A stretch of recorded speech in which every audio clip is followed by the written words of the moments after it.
আমি গুলমরিচের মাইয়া সাত্তারের মা আমার পুলার এই গ্রামের বেবাকে চিনে আন্নারাও চিনবে আমি মানুষটা লেখাপড়া না জানলে কি হইব আমার পুলারে মেলা দূর পর্যন্ত লেখাপড়া করাইছি আমার বাপের যেমন জাল আছিল আমারও মন জাল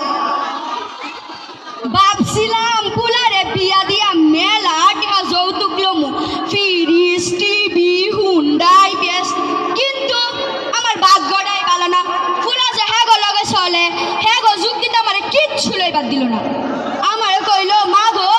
তুমি যদি কি যৌতুক লও আমার বউ তোমার কোনো কথা শুনতো না আমি আর কি করুম পুলার কথা শুনে কিচ্ছু লইলাম না কিন্তু আমিও তো সাইরা দনের পাত্রী না এখন বেবাক কাম ওই মাইয়ারে দেয়া করে আর মাঝে মাঝে তিনটা খনি দেয় বেশি না সারাদিন ওই মাইয়া খাইতে খাইতে মরে আর আমি ঠ্যাঙ্গের উপরে ঠ্যাং দিলে বইয়া দেখি যাই গিয়ে দেখি আজকে কার সংসারে আগুন লাগানি যায়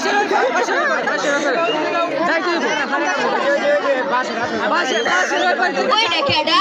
সুলমান না এ মুখে তো মুখ করে আইতাছে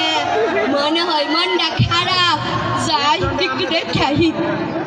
সুলতান ও বাবা সুলতান কি হয়েছে এবার হয়েছে কেয়া তোমার মনটা খারাপ কি তোমার মা তোমার বল লাগে ঝগড়া করছে সি সি সি সি সি ও মন সোনার টুকরা বল লাগে কেউ ঝগড়া করে কিছু মনে করো না সুলতান একটা কথা কই তোমার মা না মানুষটা বেশি পালা না খালি বল লাগে ঝগড়া করে আচ্ছা থাক তোমার মারে গিয়ে একটু বুঝাই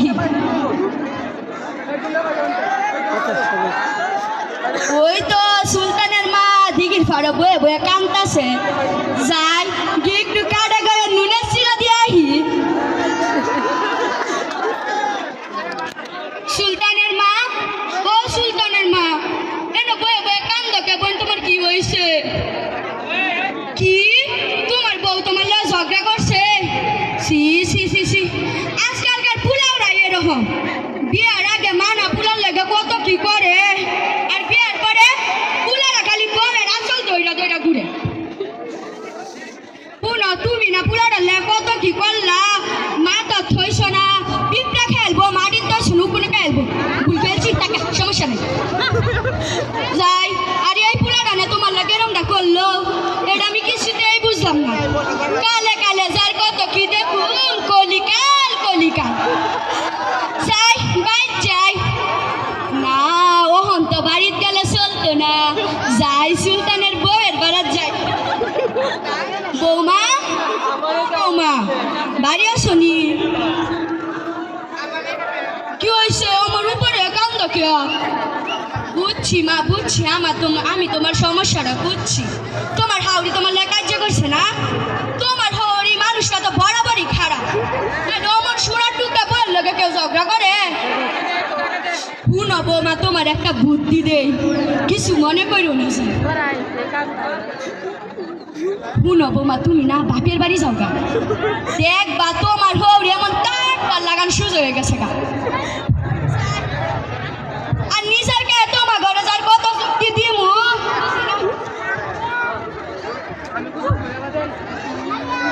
দিছি সংসার লাগাইয়া মা এটা দিয়ে আমার পুলাইতেছে সুলতান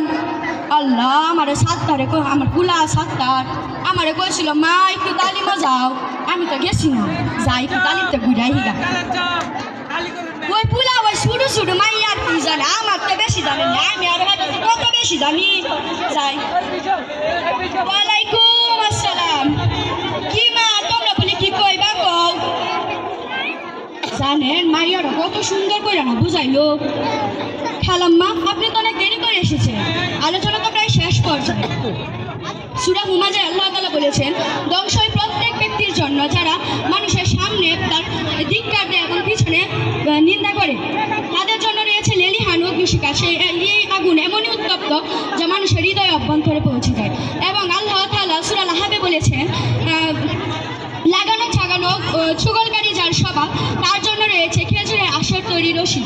এবং আল্লাহ মহানবী সাল্লাল্লাহু আলাইহি ওয়াসাল্লাম হাদিসে বলেছেন যে গীবত করার মৃত বেল গুস্তু খাওয়ার সমান। কি কও মাইয়া, হুনো মাইয়া, বড় হয়ে একটা অপরাধ করছি, এইটা গে আমি আর একজন থেকে কইলাম, এটা কি গীবত হইব? কি এটা গীবত হইব? এটা কি কইলা মাইয়া তুমি, এটা গীবত হইব? আমি তো জীবন বড়াই এই কামি কইরা বেড়াইছি। ও আমার সাত্তার রে, তুই কেন বাবা আমায় বুঝাইলি না? তুই তো জানিস বাবা আমার কুটনামির স্বভাব, ও হত্যা বানাইব আমায় দুজকের কাবাব। ও আমার সাত্তার রে, তুই কেন বাবা আমায় বুঝাইলি না? তুই তো বাবা জানিস আমার কুটনামির স্বভাব, ও হত্যা বানাইব আমায় দুজকের কাবাব। ও আমার সাত্তার রে। মাইয়াটাই কইলো, খালাম না আপনি হতাশ হবেন না, হতাশ হওয়া ব্যক্তিকে আল্লাহ তাআলা পছন্দ করেন না। আপনি ঘাস দিলে আল্লাহর কাছে ক্ষমা চান, দেখবেন আল্লাহ তাআলা আপনাকে ক্ষমা করে দিয়েছে। আর অবশ্যই আপনি যাদের গীবত করেছেন তাদের কাছে ক্ষমা চান, তারা যদি আপনাকে ক্ষমা করে আল্লাহ তাআলা আপনাকে অবশ্যই ক্ষমা করে দিবেন। হাসা কইতাছো মাইয়া, আল্লাহ আমার মাফ করে দিব। যাই মা যাই, আমি গিয়া ওগর কাছে যারা গীবত করছে আর রেখে কই গা, আল্লাহ আমার মাফ করে দিব। মা যাই, আল্লাহ মাইয়া আল্লাহ আমার জান্নাত দিব। যাই তুমি যাই না মা, আমি এখন প্রতিদিন তালিমে আমু, তুমি যাই না যে আমি প্রতিদিন তালিমে আমি এখন ভালো হয়ে যাই আমাকে মায়া। যাই যাই। গীবত মুক্ত সমাজ গড়েন, জান্নাতের পথে এগিয়ে চলেন। গীবত ছাড়েন, ঈমান আনেন, সব জান্নাতের পথে এগিয়ে চলেন। গীবত ছাড়েন, ঈমান, গীবত মুক্ত সমাজ গড়ি, জান্নাতের পথে এগিয়ে চলেন। ধন্যবাদ।